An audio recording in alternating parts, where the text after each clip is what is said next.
संगीता म्हणत असते की जेव्हा मी त्या अद्वैत चांदेकरला बघितलं ना तेव्हाच मनाशी पक्क केलं की हाच आहे माझा जावई आणि किती देखणा आहे तो, किती रुबाबदार आहे, श्रीमंत आहे, एकदम जगात भारी. आता माझं स्वप्न पूर्ण होणार म्हणजे होणार. नैना मनामध्ये विचार करत असते की मला आता या सगळ्या गोष्टीबद्दल आईला आता सांगायला हवं. आई उगाच स्वप्न रंगवते. मला तर अद्वैत चांदेकर सोबत लग्न करायचंच नाहीये, मला राहुल चांदेकर सोबत लग्न करायचंय. नमस्कार मित्रांनो, लक्ष्मीच्या पावलांनी या मालिकेच्या आजच्या भागामध्ये आज आपण बघणार आहोत. संगीताने कला व बाबांना इमोशनल ब्लॅकमेल करत त्यांच्याकडून नैनाच्या लग्नासाठी पाठिंबा मिळवलेला असतो. बाबांनी कलाच्या डोक्यावरती हात घेऊन शपथ घेतलेली असते की संगीता तुझ्या मनाप्रमाणेच नैनाचं लग्न होईल आणि आता या गोष्टीचा संगीताला फार आनंद होत असतो. नैनाच्या मनात मात्र वेगळे विचार सुरू असतात. नैना मनात म्हणत असते की माझं लग्न तर चांदेकरांच्या घरातच होणार, परंतु अद्वैत चांदेकरांशी नाही, राहुल चांदेकर सोबत होणार माझं लग्न आणि ही गोष्ट आई तुला कळायलाच हवी. आता इकडे अद्वैतच्या घरी आबा वगैरे सगळे जण हे डायनिंग टेबल वरती बसलेले असतात आणि सर्वजण आता जेवण करण्यासाठी बसतात. मित्रांनो, जर तुम्ही आपला चॅनल रोज बघत असाल आणि तरीसुद्धा अजून सबस्क्राईब केलं नसेल तर प्लीज चॅनलला लगेच सबस्क्राईब करा आणि बेल आयकॉनवर देखील क्लिक करा. धन्यवाद.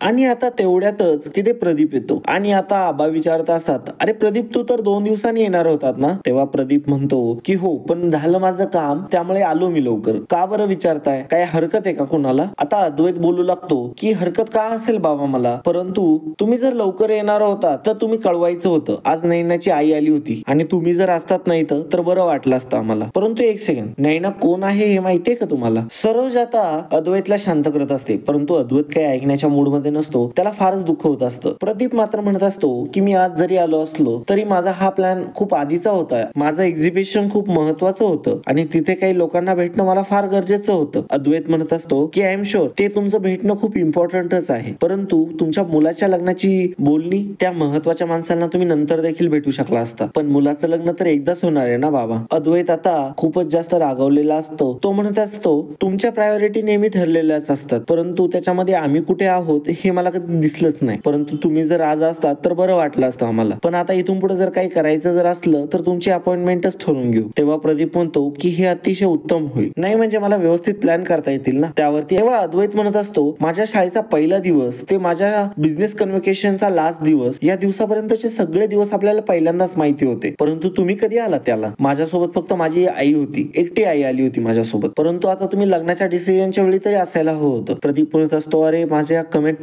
तेव्हा अद्वैत म्हणतो की मला माहिती आहे बाबा, परंतु मला आता असं वाटायला लागलंय की कमिटमेंटमुळे तुम्ही माझ्या लग्नाला देखील येणार नाही. आणि असं बोलूनच तो तिथून उठून निघून जातो आणि आता प्रदीप देखील तिथून निघून जातो. आता प्रदीप रूम मध्ये आलेला असतो. अद्वैतचे लहानपणीचे फोटो बघत असतो. तिथे सरोज येते. सरोज विचारत असते की मला अजिबात आवडलेलं नाहीये की आज आपला मुलगा भरल्या ताटावरून उठून निघून गेला.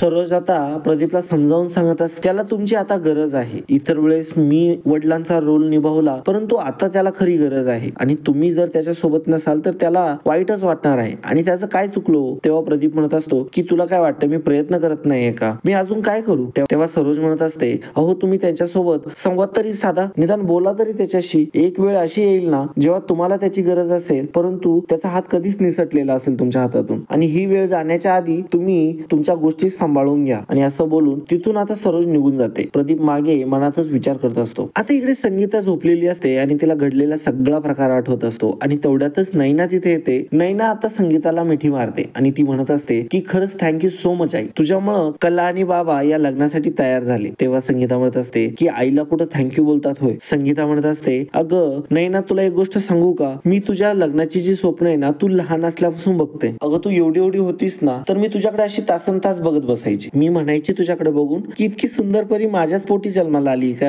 आणि मग मी तेव्हाच ठरवलं मी या माझ्या सुंदर राजकुमारीचं लग्न एका राजकुमार सोबत लावणार आणि ते स्वप्न आता पूर्ण होण्याच्या वाटेकडे आहे. तेव्हा नैना म्हणत असते आई किती प्रेम करतेस तू माझ्यावर. तेव्हा संगीता म्हणत असते की जेव्हा मी त्या अद्वैत चांदेकरला बघितलं ना तेव्हाच मनाशी पक्क केलं की हाच आहे माझा जावई आणि किती देखणा आहे तो, किती रुबाबदार आहे, श्रीमंत आहे, एकदम जगात भारी. आता माझं स्वप्न पूर्ण होणार म्हणजे होणार. नैना मनामध्ये विचार करत असते की मला आता या सगळ्या गोष्टीबद्दल आईला आता सांगायला हवं. आई उगाच स्वप्न रंगवते. मला तर अद्वैत चांदेकर सोबत लग्न करायचंच नाहीये, मला राहुल चांदेकर सोबत लग्न करायचंय. आणि आई तर आता अद्वैत अद्वैत नावाचा जप लावून बसलीये. मला आता आईला याबद्दल सांगितलंच पाहिजे. संगीता आता म्हणत असते की जेव्हा मी चांदेकरांच्या घरात गेली होते ना, तेव्हा मी त्या घराकडे एकटक बघत बसली होती. तेव्हा माझ्या मनात विचार चालू होते की याची नैनी या घरात येणार, या घरावरती राज्य करणार, या घराची राणी होणार, अशी सोप्यावरती बसणार आणि हुकूम सोडणार. तेव्हा खरंच मला खूप आनंद झाला. आता ते जर चांदेकर जेव्हा कधी येतील ना आपल्या घरी, तेव्हा सगळं काही व्यवस्थित झालं पाहिजे फक्त. तेव्हा नैना म्हणत असते की ते सगळं ठीक आहे मामा, मला तुला एक काहीतरी सांगायचंय. आणि तेवढ्यातच बाबा आलेले असतात. आता बाबांना बघून नैना लगेचच तिथून पळ काढते. ती म्हणत असते की बाबा मी जाते रूम मध्ये. आणि ती आता संगीताला देखील म्हणते की मी चालले रूम मध्ये. आणि असं म्हणून ती रूम मध्ये निघून जाते. आता इकडे अद्वैत रूम मध्ये बसलेला असतो.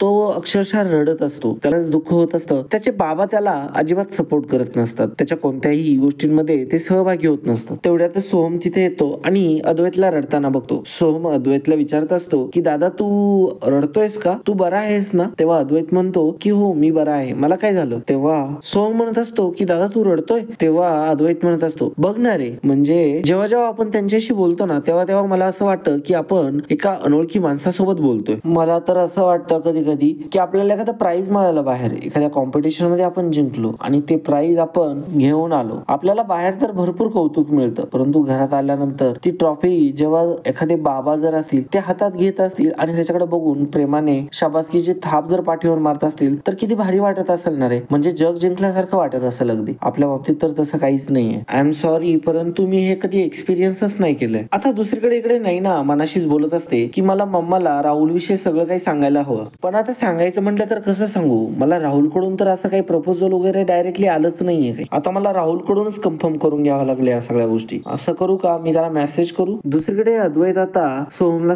त्याचं दुःख सांगत असतो, त्याचं दुःख शेअर करत असतो. तो म्हणत असतो की किती छान वाटत असेल ना रे, तेव्हा किती जास्त अभिमान वाटत असेल जेव्हा आपले बाबा आपल्याकडे अभिमानाने बघतात. मी तुला विचारतोय कारण की तुला या गोष्टींचा एक्सपिरियन्स आहे ना रे. तेव्हा सोहमला मात्र देखील वाईट वाटत असतं. त्याला देखील खूप जास्त दुःख होत असतं. माझ्या कोणत्याही विक्ट्रीवरती, छोट्या छोट्या यशांमध्ये, कोणत्याही गोष्टींमध्ये माझे बाबा माझ्या सोबत नसतात. या गोष्टीचा मला खूप त्रास होतो. सोहम आता अद्वैतला समजून सांगत असतो की दादा इट्स ओके, तू कितीतरी दिवस या गोष्टी शेअर करत नाही आणि अशा गोष्टी शेअर केल्या की जरा हलकं वाटतं. मनामध्ये किती मोठं ओझं घेऊन चालला होतास, अरे तू असं शेअर करत जा. आणि हे मोठेपणाचं ओझं किती दिवस चालवणार तू? सोहम म्हणत असतो की आता जास्त विचार नको करूस, आता तुला ज्या काही गोष्टी पाहिजे होतात ना त्या सगळ्या मिळणार आहे. आणि तू जसं इमॅजिन केलं होतं ना तुझ्या फ्युचर वाईफ बद्दल, तशीच आहे नैना वहिनी अगदी. आता तू या बाकीच्या गोष्टींवरती अजिबात फोकस करू नको. आता फक्त तू नैना वहिनीवरती फोकस कर. अद्वैत आता खुश होतो आणि सोहमला थँक्स बोलतो. अद्वैत म्हणत असतो की आता ठीक आहे मी. तेव्हा सोहम म्हणतो की दादा तू आज रात्री एकटा नको थांबू, मी येतो तुझ्यासोबत झोपायला इथे. अद्वैत म्हणतो की आपल्या दोघांमध्ये मी मोठा भाऊ आहे तुझा आणि मी आता बरा आहे. आणि असं बोलून सोहम आता तिथून निघून जातो. तर मित्रांनो आजचा एपिसोड इथेच संपतो. आता आपल्याला पुढील भागामध्ये बघायला मिळणार आहे अद्वैत चांदेकर हा लक्ष्मी मातेच्या मंदिरामध्ये आलेला असतो. त्याने नैनाला तिथे भेटण्यासाठी बोलवलेलं असतं. नैनाला मात्र अद्वैतला भेटायचं नसतं. तिला तर आता फक्त आणि फक्त राहुल चांदेकरच हवा आहे. त्यामुळे ती आता या गोष्टीवरती उपाय म्हणून कलाला तिथे पाठवणार असते. आणि आता कला आता त्या मंदिरात आलेली असते कारण की नैनाने सांगितलेलं नसतं की अद्वैतला भेटायला जायचंय तुला म्हणून. आणि आता त्यामुळे कला तिथं असते. कलाला जेव्हा समजतं की तिथं अद्वैत आलाय तेव्हा ती नैनाला फोन करते आणि म्हणते की तुला त्याला भेटायचं नव्हतं म्हणून तू मला पाठवलंस. कला आता नैनाला म्हणत असते की तू त्याला फोन करून जरा त्याच्याशी बोल. तेव्हा नैना म्हणते की काय बोलू मी त्याच्यासोबत? कला म्हणते की त्याला डोळे मिटून शांत बसायला लाव देवीच्या चेहऱ्याकडे बघून. तेव्हा मात्र नैना जरा हिसक्यावरतीच बोलत असते. तिला अजिबात इंटरेस्ट नसतो की अद्वैतला काय होतंय. आता अद्वैत आता नैनाला फोन करतो आणि तो म्हणत असतो की मला खूप एकटं वाटतंय. तेव्हा नैना सांगते की महालक्ष्मीच्या देवीसमोर जाऊन उभा राहा आणि तिच्याकडे बघून मनाशी तिचं स्मरण कर. तुझ्या सगळ्या प्रश्नांची उत्तरं देवीच तुला देईल. खरं तर हे कलाने सांगितलेलं असतं परंतु नैना बोलत असते. अशा प्रकारे कलाची कॉपी कॅट करून नैनाने अद्वैतचं मन तर जिंकलेलं असतं परंतु आता तिला अद्वैतला सोडून राहुलशी लग्न करायचं असतं. तर मित्रांनो हा एपिसोड तुम्हाला कसा वाटला कमेंटद्वारे नक्की कळवा आणि व्हिडिओला लाईक शेअर कमेंट करायला अजिबात विसरू नका. धन्यवाद.